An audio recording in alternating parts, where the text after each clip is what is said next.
कहानी लक्ष्मी का वास। एक बहुत धनी व्यापारी थे।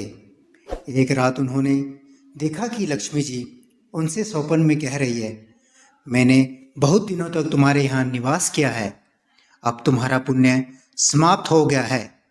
अब थोड़े दिनों में मैं तुम्हारे यहाँ से चली जाऊंगी।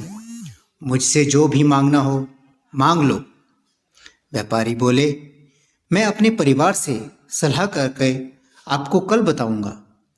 सुबह जब उनकी नींद खुली तो पूरे परिवार को सारी बात बताई।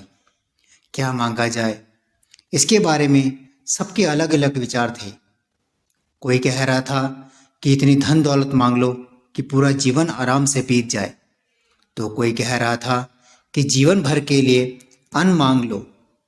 किसी ने सलाह दी कि ढेरों जमीन मांग ली जाए, जिसमें खेती करके हम अपना जीवन आराम से काट लेंगे। व्यापारी की छोटी बहू बहुत बुद्धिमान थी। वह चुपचाप सबकी बातें सुन रही थी।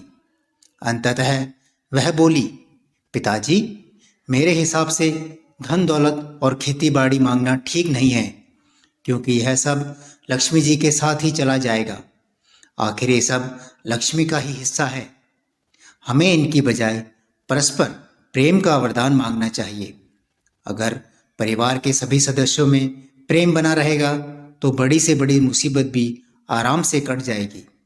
सब मिलकर सामना करेंगे तो सारे संकट दूर हो जाएंगे। उनको छोटी बहू की बात बहुत पसंद आई। दूसरे दिन स्वप्न में उसने लक्ष्मी जी से परिवार का प्रेम मांगा।